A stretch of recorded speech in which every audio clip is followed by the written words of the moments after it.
13장 구약성경 1268쪽입니다. 구약성경 1268쪽.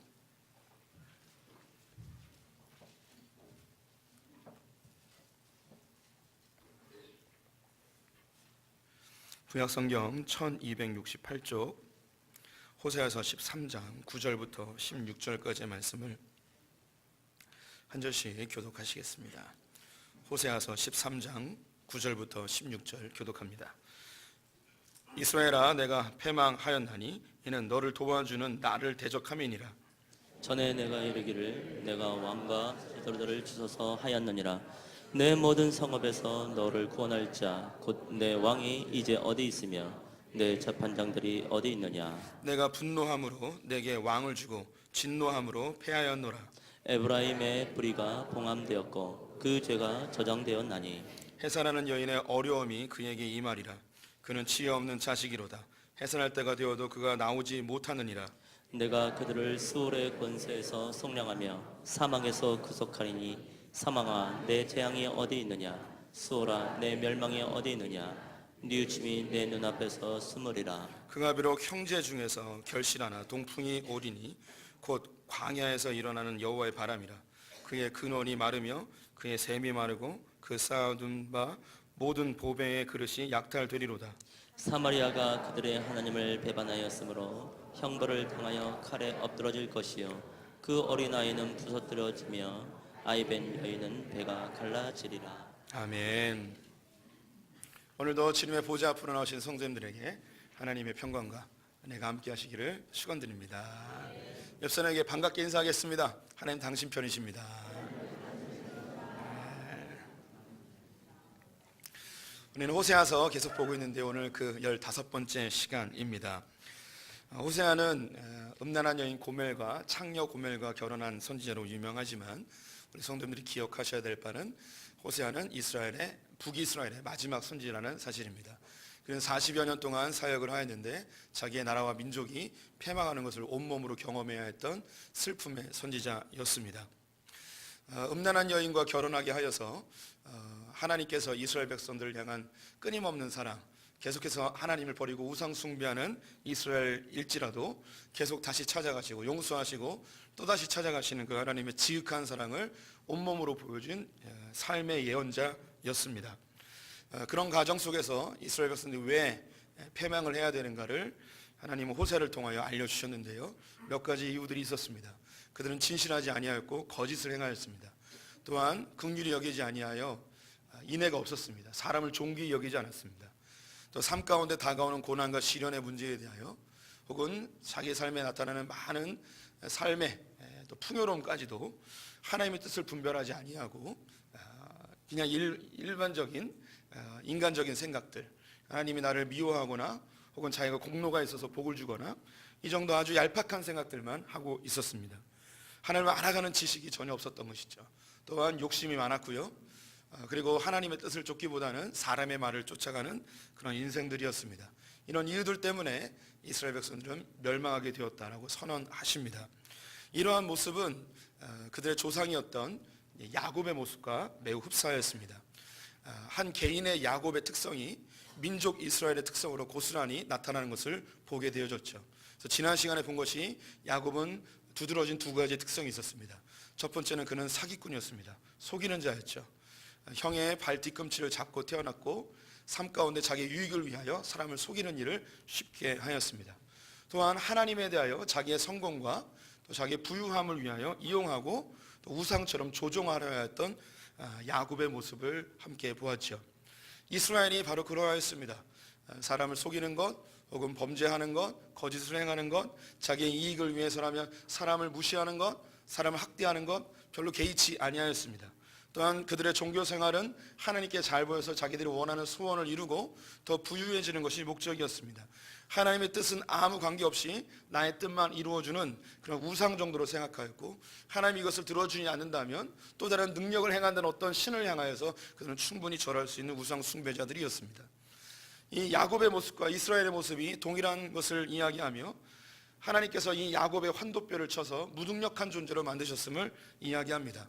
환도뼈는 단순히 이 고관절을 이야기하는 것뿐만 아니라 이 허리 전체를 이야기합니다. 이곳에는 생식기가 담겨 있고 생명을 상징합니다. 환도뼈를 쳤다는 곳, 그의 죽음을 의미합니다. 그는 무능력한 자가 됩니다. 실제로 평생 동안 절름발이로 살아가는 아픔을 경험해야 했습니다. 그뿐 아니라 그가 의지했던 요셉을 죽은 자처럼 주님께서 사라지게 하고 가장 사랑했던 라헬도 죽게 하였습니다. 모든 것을 끊어버립니다. 가족들은 엉망진창입니다. 자녀들 양육들은 잘 되지 아니하였습니다. 수많은 수치를 당하게 되었지만 이 야곱이 한 가지 잘하는데 그것은 무엇이냐? 아무것도 할 수 없을 때 하나님을 붙들었다는 것이죠.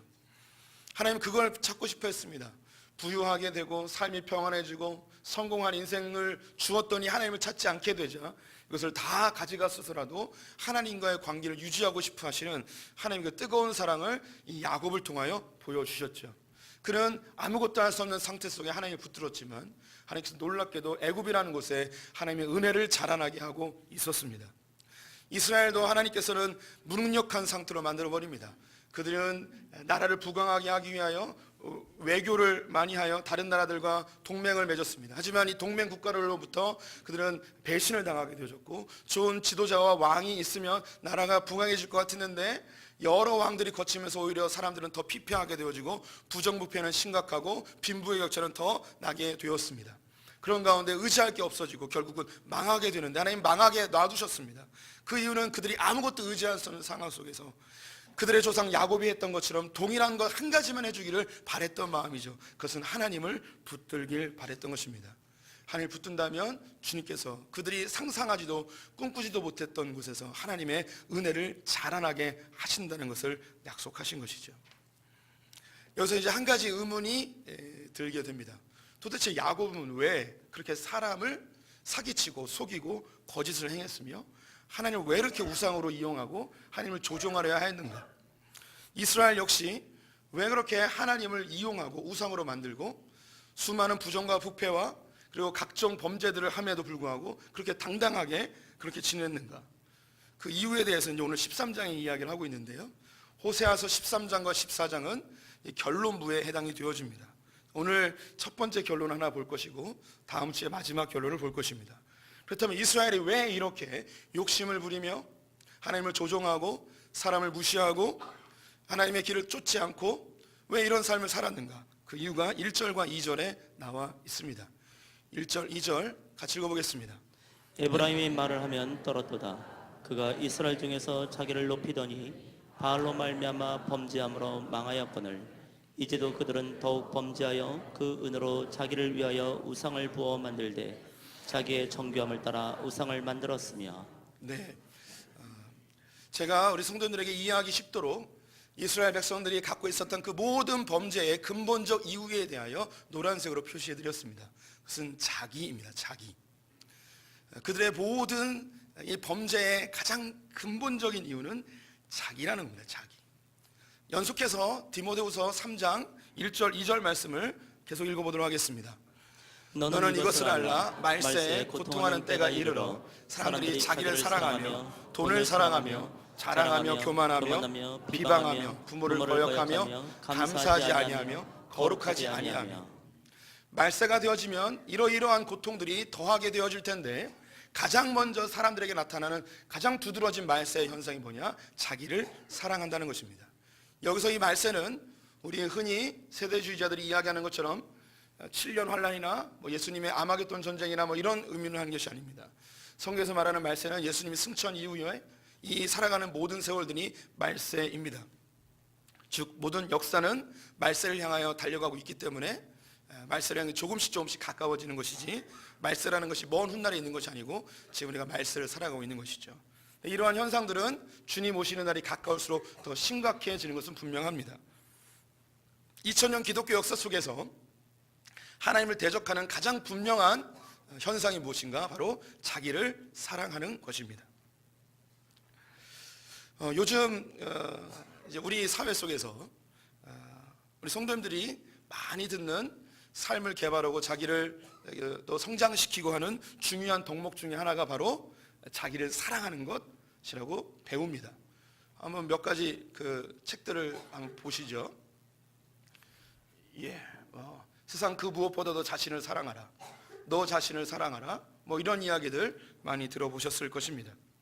심지어 기독교 안에서도 목회자들이나 소위 전문가들이 이야기하기를 내 이웃을 내 몸처럼 사랑하라는 말을 들면서 내 이웃을 사랑하기 위해서는 먼저 내 자신을 사랑해야 된다는 이야기를 하며, 하나님 분명히 내 이웃을 사랑하는 것에 초점을 맞췄음에도 불구하고 이것은 뒤로 해버리고 자기 자신을 먼저 사랑하는 것에 집중하도록 만들어버린 오늘날의 기독교를 보게 됩니다. 우리 성도님들은 다 소중합니다. 특별합니다. 하나님께서 너무너무 사랑하시는 존재입니다. 그래서 그런지 우리 이런 찬양을 너무 좋아하죠. 전 국민의 복음성가, 당신은 사랑받기 위해 태어난 사람. 이 찬양을 너무너무 좋아합니다. 예수 안 믿는 사람들 좋아합니다. 왜? 사랑받고 싶으니까. 참 너무너무 받고 싶으니까. 근데 참 신기한 것이 성경 그 어디에도 내 자신을 사랑하라는 말이 없다는 것입니다.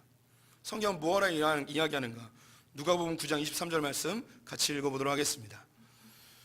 또 우리에게 이르시되 아무든지 나를 따라오려거든 자기를 부인하고 날마다 제 십자가를 지고 나를 따를 것이니라.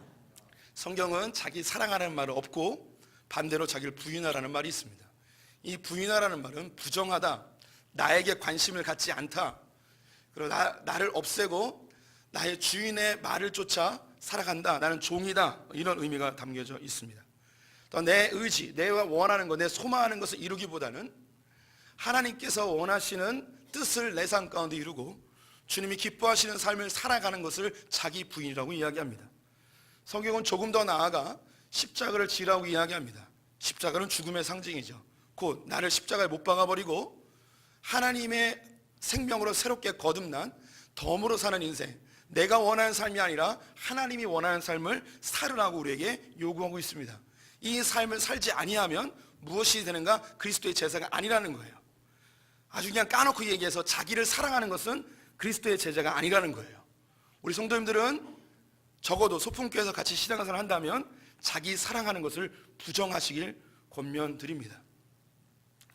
제가 책을 2권 가지고 나왔는데요, 가지고 나온 이유는 저의 설교에 조금이나마 도움이 되고 헛소리하지 않음을 입증하기 위하여, 또 더불어 잘난 척하기 위하여 가지고 나왔습니다. 첫 번째 소개시켜드릴 분이 있습니다. 이분의 이름은 스카펫 박사님입니다. 하버드에서 문학을 전공하고 의대에 가서 정신과 전문의로 활동을 하였습니다. 이분을 표현하는 아주 유명한 수식어구가 있습니다. 사단의 내면을 가장 잘 파헤친 심리학자, 악의 심리학자, 이런 이야기를 합니다. 사람 내면에 있는 이 죄성, 악에 대한 연구를 가장 많이 하고 지금까지 공로가 가장 높은 분입니다. 이분은 원래 교회를 다니는 분이 아니셨습니다. 노년에 예수를 영접하게 되었는데, 이분이 예수를 영접하게 된 계기가 많은 사람들을 상담하고 그들을 치료하는 과정 속에서 이 사람들 안에 자기 인격이 아닌 어떤 악한 존재가 그 내면에 있는 것을 발견하게 되었습니다. 그런 그들을 끊임없이 부정했습니다. 왜? 예수를 안 믿으니까, 영적 세계를 인정하지 않으니까 끊임없이 부정하다가 결국은 마지막에는 어쩔 수 없이 인정할 수밖에 없었습니다. 아, 사탄이 있구나. 사탄이 있다면 그러면 예수 그리스도도 있다. 이 사단을 정복할 수 있는 것은 오직 예수 그리스도뿐이다라는 것을 깨닫고 노년에 예수님을 영접하게 됩니다. 이분의 책들은 시중에서 많이 구입하실 수 있습니다. 예수 믿기 전에 쓴 책도 굉장히 유명합니다. 근데 예수 믿고 난 이후에 처음으로 쓴 책이라고 보여줄 수 있는데, 거짓의 사람들이라는 책이 있습니다. 수많은 사람들을 상담하며 그 안에 있는 악한 속성들을 연구하여 만든 책입니다. 그 책 중에 한 구절을 제가 읽어드리도록 하겠습니다. PPT로 보여주시고요. 제가 읽어보겠습니다. 내가 보기에 인간의 악에 있어서 가장 본질적인 심리적인 문제는 바로 여러 가지 특정한 형태로 나타나는 나르시시즘이다. 나르시시즘은 자기 애적 성향을 이야기합니다. 자기를 사랑하는 것이 사람에게 나타나는 모든 악의 가장 근본적인 이유라는 거죠. 조금 더 읽어드리면요, 고집의 의지가 바로 악성 나르시시즘의 특징인데, 사탄은 그리스도가 자기보다 우월하다고 하는 하나님의 판단에 굴복하기를 거부했다. 사탄은 불완전한 것은 있을 수 없는 생각이었다. 이리하여 복종은 불가능하게 되고 반항과 타락은 필연이 되었다. 사단은 악의 집약체입니다. 사단이 하나님께 거부한 것은 자기를 사랑하였고 자기가 하나님보다 못하다는 존재를 인정할 수가 없었습니다. 그래서 자기를 너무너무 사랑하여서 하나님께 불복종하고 하나님께 대적하게 됩니다. 이것이 사단의 지배를 당하고 사단의 미혹에 빠진 인간들에게 그대로 나타나게 되어 있습니다. 정상적인 사고를 하는 사람이라면 나보다 뛰어난 존재에게 혹은 절대적 존재에게 순종하고 굴복하게끔 되어 있습니다. 그런데 이것을 인정하지 못하고 내가 어떻게 저런 존재보다 못해, 내가 어떻게 신보다 내가 어떻게 연약해, 사람이 최고지, 사람 모든 걸 할 수 있어, 사람은 만물의 영장이야 하며 자기 애가 강하게 되면 하나님 앞에 순종하지 못할 뿐만 아니라 일반적인 사람들에게도 복종하지 아니하는, 굴복하지 아니하는, 그리고 용납하지 아니하는 그런 속성들이 나타난다는 이야기입니다. 제가 이제 예수 믿는 심리학자에 대한 이야기를 했으니까, 그러면 우리 성도님들이 다 교회 다니시지만 그래도 용납이 안 될 때가 있어요. 이건 뭐 교회의 입장이니까 그렇겠죠라고 하겠지만, 그래서 한 명 더 소개시켜 드리겠습니다. 21세기 지금 가장 유명한 심리학자 중에 한 명이에요. 프랑스 사람인데요, 크리스토프 앙드레라고 합니다. 이분의 책들도 굉장히 많이 나와 있는데 이분의 책들 여러 개 많이 읽어보시는 것도 좋습니다. 그 중에 한 권을 가지고 나왔습니다. 안고 갈 사람, 버리고 갈 사람. 뭐 제목에서 알 수 있듯이 많은 인간관계 속에서 버려야 될 사람이 있고 데리고 가야 될 사람이 있다는 거예요. 그 중에 한 부분을 또 읽어드리도록 하겠습니다. 자기에 빠졌다는 것은 자기에 대한 사랑이 과도한 상태로 다른 사람들도 자신을 떠받들어주고 자신이 바라는 대로 행동해주기를 바라는 태도이다. 그래서 자기애성 인격을 가진 사람들은 기본적으로 자기에게 별 필요가 없거나 사회적 위치가 높지 않은 사람을 멸시한다. 만약 상대가 특별한 존재라면 그들도 눈치가 있기에 알아서 자세를 낮추는 등의 노력을 곧잘 할 것이다. 이 책에서 이야기하는 게 자기애적 성향을 갖고 있는, 자기를 너무 사랑하는 사람들은 같이 가면 안 된다는 거예요.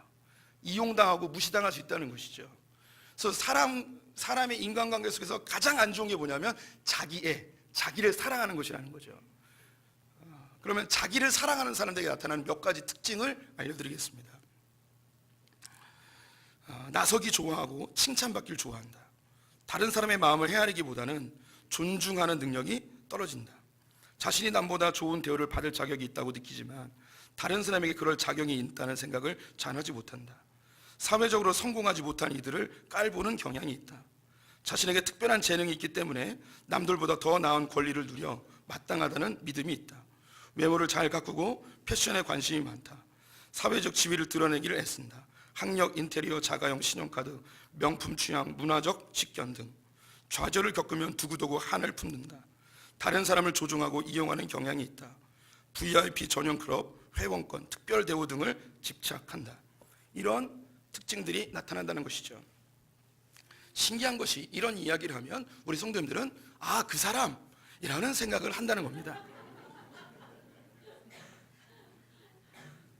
참 신기하죠. 우리는 그 누구도 나네 라고 하는 사람은 우리 가운데 아무도 없다는 것입니다. 그게 자기를 사랑하는 겁니다. 심리학자들은 왜 자기애가 나타나는지 연구를 하였고 이유들을 발견했습니다. 지금은 뭐 심리학 강의 시간이 아니기 때문에 그 원인들에 대해서 자세히 이야기할 필요는 없고요. 그냥 간략하게 이야기하면 균형 잡히지 못한 사랑을 받음으로 인하여서 이런 현상들이 나타난다고 합니다. 첫 번째는 지나친 사랑을 받은 거예요. 그래서 어릴 때부터 너무 칭찬을 많이 받았어요. 뭐든지 다 잘해요. 그러다 보니까 나중 돼서 성인이 될 때에 예전에 어릴 때 받았던 그 칭찬과 그 사랑을 동일하게 사람들로부터 받고 싶어하는 욕구가 있는 거예요. 그래서 사랑을 너무 많이 받으면 이런 자기애적 성향이 나타나요. 흔히 공주병, 왕자병자들이 혹은 도끼병이라고도 하죠. 이런 일들이 나타납니다. 반대로 사랑을 너무 못 받은 거예요. 너무 인정을 못 받았어요. 뭘 해도 혼나요. 아무리 잘해도. 100점을 맞고 들어오면 너 지켜보겠어, 다음에도 똑바로 하는지, 이러면 이렇게 하면은 이게 자기에게 나중에 이제 성장하게 되어지면 너무 사랑을 못 받은 관계로 이 결핍으로 인해서 많은 사랑을 사람들로부터 받고 싶어하고 자기가 이만큼 올라왔기 때문에 사람들이 나에게 인정해줘야 된다는 생각을 갖고 있습니다. 이것은 우리의 삶 가운데 많이 드러나고 있습니다. 그리고 우리 성도님들에게 많이 나타나고 있고요. 그건 정도의 차이죠. 그 외에도 여러 원인들이 있어요. 근데 이 원인들은 크게 중요하지 않습니다. 그건 심리학자들이 이야기하는 것이고, 성경은 뭐라 이야기하는가? 모든 사람이 자기를 사랑한다는 거예요. 모든 사람이 자기를 너무너무 아껴요. 그래서 자기를 사랑한다고 해주는 거 너무 좋아하고, 인정받는 거 좋아하고, 늘 사랑에 굶주려 있고, 지금 받고 있는 사랑에 충만함에도 불구하고 더 많은 것을 받고 싶어하며, 하나님께도 지금 은혜가 충만함에도 불구하고 더 많은 복과 은혜를 받고 싶어하는 것이 우리의 모습입니다. 늘 부족한 거죠. 한 가지 예만 들으면 우리 성도님들이 자기를 얼마나 사랑하는지 알 수 있습니다. 우리 성도님이 예배를 끝나고 이 자리에 모여서 다 단체 사장을 촬영했다고 합시다. 그래서 제가 인화해가지고 성도님에게 다 나눠줬어요.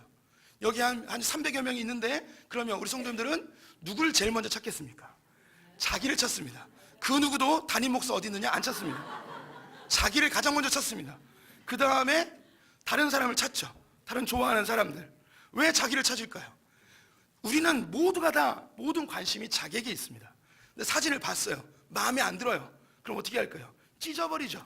왜 찢어버릴까요? 사랑하기 때문에 찢어버립니다. 내가 꿈꾸는 내 모습은 이게 아니에요. 내가 원하는 모습은 이러이러한데 이 모습이 아니니까 찢어버려요. 싫은 거예요. 자기를 보호하는 거죠. 청소년들이 부모님께 반항하는 근본적 이유는 뭐 갈등의 요소들이 많이 있지만 그 내면 속에 자기를 사랑하기 때문입니다. 내가 원하는 내 모습과 현재의 내 모습이 너무 달라요. 그래서 여기서 짜증이 나는 거예요. 이게 우리가 짜증이 난다는 건, 화가 난다는 건 욕구가 채워지지 않기 때문이에요. 내가 원하는 내 모습, 이 정도쯤 돼야지 내가 사랑받을 수 있어. 나는 내 모습이 있는데 이 모습이 안 되니까 열받는 거예요. 그래서 부모님을 탓하기도 하고 환경을 탓하기도 하고 반항도 하게 됩니다. 혹은 주변으로 상처받을까봐, 공격받을까봐, 질책을 받을까봐 자기 사랑하는 마음으로, 보호 본능으로 끊임없이 자기가 더 세 보이려고 공격하고 반항하고 적대적으로 나오게 되는 것이죠. 이 모든 것들의 근본적 이유가 자기를 사랑하는 것에서 나타난다는 거예요. 그러면 왜 이 자기를 사랑하는 것이 이런 욕심과 부정직함과 하나님을 이용하는 것과 사람의 뜻을 따르는 것으로 나타나는가? 5절과 6절 말씀을 같이 읽어보도록 하겠습니다. 5절 6절 함께 읽겠습니다. 내가 광야 마른 땅에서 너를 알았거늘 그들이 먹여준 대로 배가 불렀고 배가 부르니 그들의 마음이 교만하여 이로 말미암아 나를 잊었느니라. 하나님께서 이스라엘 백성들 가운데 많은 것들을 제공해 주었습니다. 하나님께서 그들을 사랑하셨습니다. 그 사랑을 누려야 되는데 이스라엘 백성들이 하나님과의 관계가 단절되니까 하나님께로부터 공급되어지는 그 사랑이 내 안에 쌓여지지 못하여서 사람은 끊임없이 그 안에 갈급함이 생기게 됩니다. 그래서 하나님이 계속 주고 있었어요. 근데도 하나님과의 관계가 끊어지니까 아무리 돈을 많이 가져도, 아무리 큰 권력을 가질지라도, 아무리 자기에게 아내가 많을지라도, 아무리 주변으로부터 인정과 사랑을 받을지라도 하나님과의 관계가 끊어진 상태에서 이 땅에서의 이 공급되어지는 사랑은 아무리 많이 담아도 부족하게 되어 있습니다. 그래서 사람들은 그렇게 가는 거예요. 자기 안에 이 빈 공간, 이 목마름, 이 사랑에 대한 갈급함을 채우기 위하여 돈도 벌고 유흥도 즐기고 높은 위치에 오르기로 하기를 원하고 또 이 땅에 성공하기 원하고 많은 것을 배우려 하고 이런 것들이 계속 우리 안에 갈급함의 현상, 자기에게 사랑을 채우려 하는 그런 현상으로 나타나는 것이죠. 성경은 이야기하고 있어요. 왜 사람들이 자꾸 자기 사랑하는 것에 집중하느냐? 그 이유는 하나님과의 관계가 끊어졌기 때문이라는 거예요. 우리 모든 성도님들은 온전한 사랑을 다 받고 싶어 합니다. 우리 가운데 그 누구도 사랑을 거절하는 사람은 없습니다. 혹은 나 사랑 안 해줘도 돼 라고 하는 분이 있다면 이분들은 사랑의 상처를 받았기 때문에 또 상처받을까 봐 미리 겁먹고 거부하는 것입니다. 우리 가운데 그 누구도 사랑을 거부할 사람은 없습니다. 이번 주에 어떤 한 권사님과 이제 상담을 하게 되었는데 이 권사님이 하는 얘기가 자기 교회는 목사님이 따뜻한 말 한마디도 안 해준다는 거예요. 그래서 그게 불만이래요. 그래서 제가 이야기했습니다. 이 세상에 알아서 따뜻한 말 해주는 사람은 아무도 없습니다. 네. 그래서 권사님에게 얘기했죠. 권사님, 남편분에게 따뜻한 말 한마디 하시나요? 안 한대요. 네.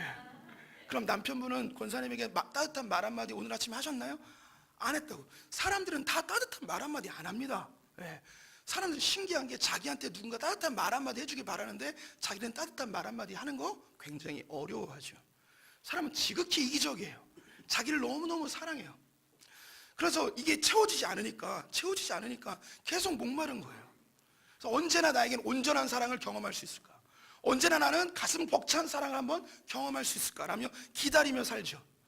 그런데 하나님께서는 우리에게 신랑과 신부, 남편과 아내의 관계를 이야기하며 이 사랑이 우리를 얼만큼 풍성하게 하고 완전하게 하고 완전한 사랑을 받을 수 있는지를 알려주고 있어요. 우리가 삶 가운데 사랑으로 충만케 되기 위해서는 하나님과의 관계가 잘 이루어져야 됨을 말씀을 드렸습니다. 이것을 성경에서 뭐라 이야기하느냐? 연합이라고 이야기합니다. 연합. 하나님의 사랑이 나를 가득 채우고 내가 마음과 뜻과 정성을 다해서 주님을 온전히 사랑하게 되어지면 이것이 연합이 되어집니다. 마치 남자와 여자가 한 몸이 되는 것처럼 이 연합이 하나님과 우리 사이에 일어난다는 거예요. 오늘은 5월 21일 둘이 하나가 되어진다는 부부의 날입니다. 하나님께서는 이 부부를 통하여 하나님과 우리의 관계를 설명하고 있는 거예요.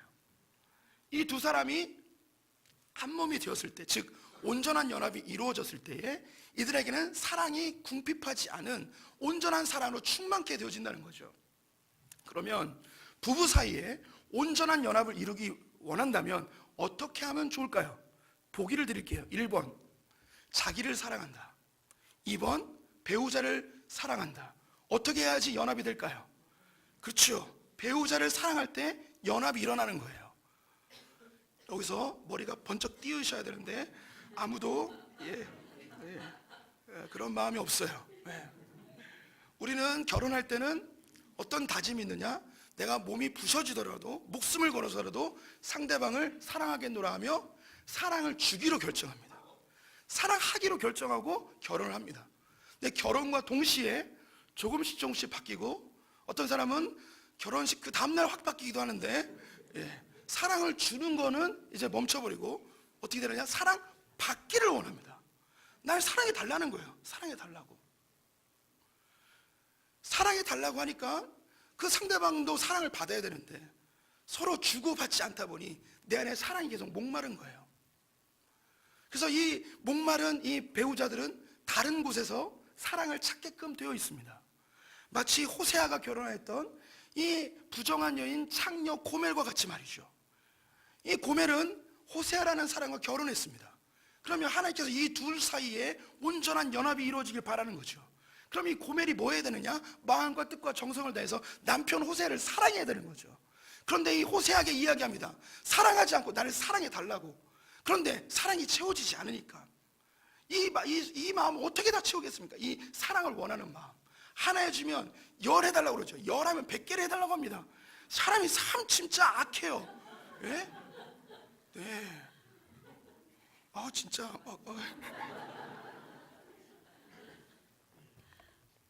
어디까지 해달라고 그러는지 진짜 막 설거지 해주면 다 된 거 아니에요? 도대체 뭘 바라는 건지 말이죠. 예? 그래서 이 고멜은 채워지지 않는 그 마음을 채우기 위해 다른 남자를 만나는 거예요.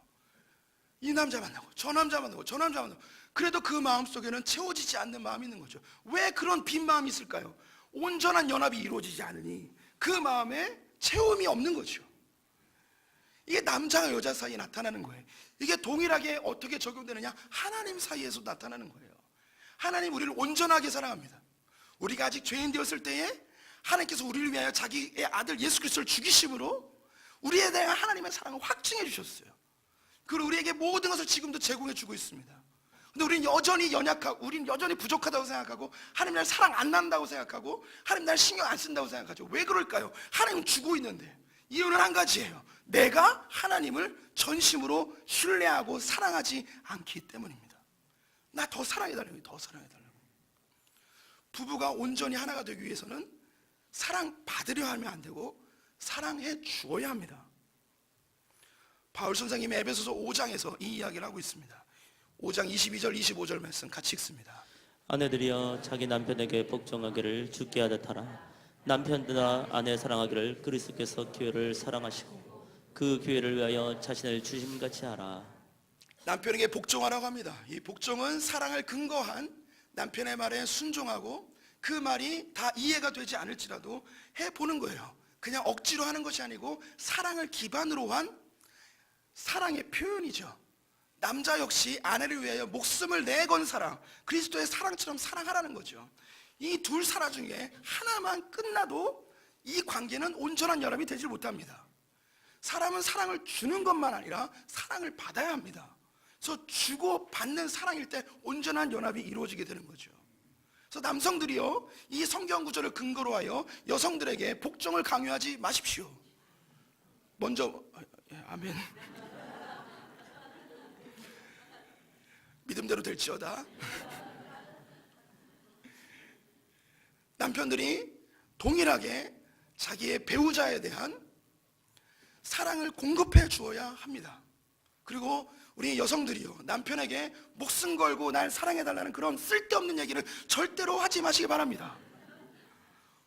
여성들이 남편에 대하여 온전한 순종과 복종이 있을 때에 남편이 자발적인 사랑이 나오고 있음을 기억해 주시기 바랍니다. 이때에 비로소 온전한 연합이 이루어지는 거예요. 이게 없으면 안 돼요. 이스라엘 백성들이 하나님을 향한 사랑이 없어지자, 관계가 끊어지자 그들에게 어떤 결과가 나타나는지 15절 말씀을 함께 읽어보도록 하겠습니다.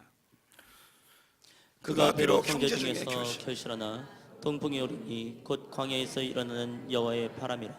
그의 근원이 마르며 그의 샘이 마르고 그 쌓아둔 바 모든 법의 그릇이 약탈되리로다. 하나님과의 관계가 끊어지자 하나님께서 계속해서 부어주셨던 그 놀라운 은혜의 축복들이 점점점 말라가기 시작합니다. 아니, 하나님은 여전히 복을 줄지라도 그들은 하나님께 사랑받는다는 생각을 하지 않았기에 그들은 불평하고 불만족 속에 원망하고 하나님을 거역하며 하나님을 떠나게 되죠.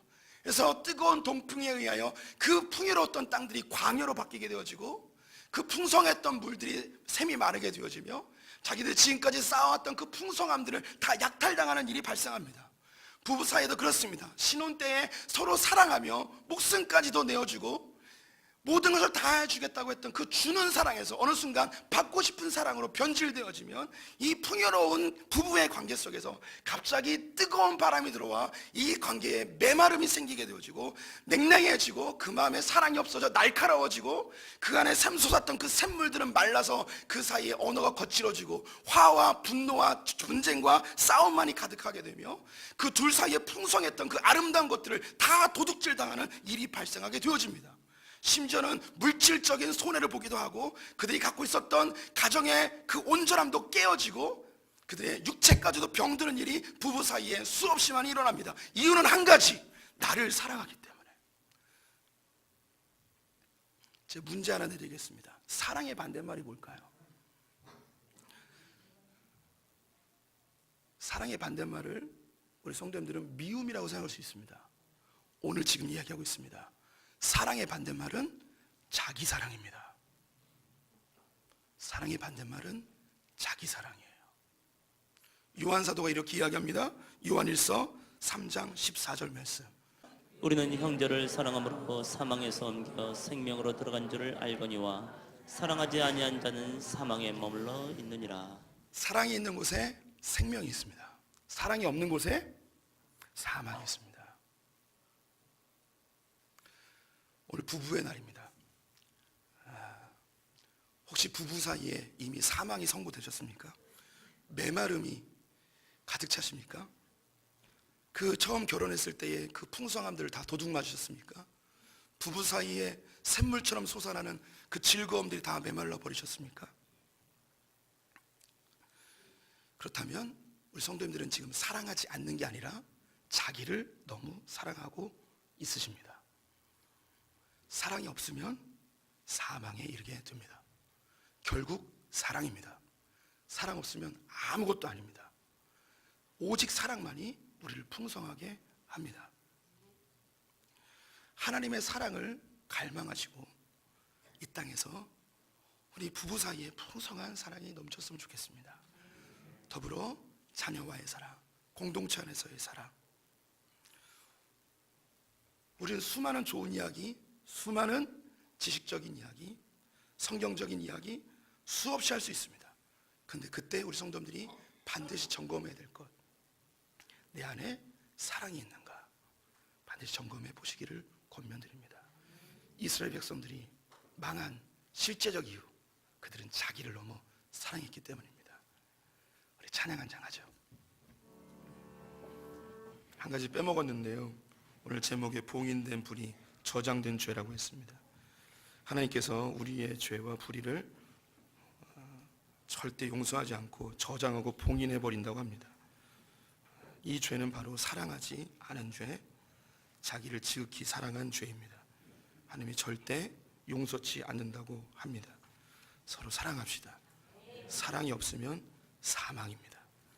기도하겠습니다. 하나님, 우리로 사랑하게 하여 주시옵소서. 그 무엇보다도 사랑하게 하여 주시옵소서. 우리가 진리를 논하기 전에, 가치를 논하기 전에, 옳고 그름을 논하기 전에 우리가 사랑하게 하여 주시옵소서.